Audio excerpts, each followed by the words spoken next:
एक बार गौतम बुद्ध अपने शिष्यों के साथ एक गांव से गुजर रहे थे।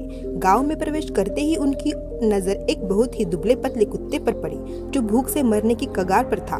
कुत्ता कमजोर था और उसके शरीर की हड्डियां साफ दिखाई दे रही थी। बुद्ध ने कुत्ते की ओर देखा और उनके चेहरे पर दया उमड़ आई। उन्होंने अपने शिष्यों से कहा, देखो, यह कुत्ता बहुत भूखा है, इसे भोजन चाहिए। शिष्यों ने गांव के लोगों से कुत्ते के लिए खाना मांगा, लेकिन गांव वाले कुत्ते को अनदेखा कर देते थे। वे उसे अपशगुन मानते थे और उसकी ओर ध्यान नहीं देते थे। बुद्ध यह देखकर चिंतित हो गए।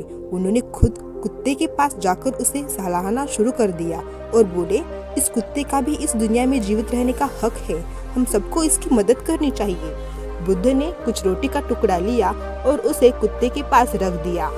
कुत्ता पहले डरते हुए बुद्ध की ओर देखता रहा, लेकिन धीरे धीरे उसने रोटी खाना शुरू कर दिया। बुद्ध उसे ध्यान से देखते रहे और फिर अपने शिष्यों से कहा, यह जीवन का सबसे बड़ा धर्म है कि हम भूखों को खाना दें, चाहे वह कोई भी हो। अगर हम किसी को उसकी जरूरत का नहीं देते तो हम अपने ही कर्तव्यों से चूक जाते हैं। इस घटना के बाद बुद्ध के शिष्य समझ गए कि करुणा केवल मनुष्यों तक सीमित नहीं होनी चाहिए, करुणा का विस्तार हर जीव जंतु तक होना चाहिए। इस कहानी से यह सीख मिलती है कि करुणा और दया केवल इंसानों के लिए नहीं, बल्कि हर प्राणी के लिए होनी चाहिए। हर जीवन महत्वपूर्ण है, चाहे वह कितना ही छोटा क्यों न हो।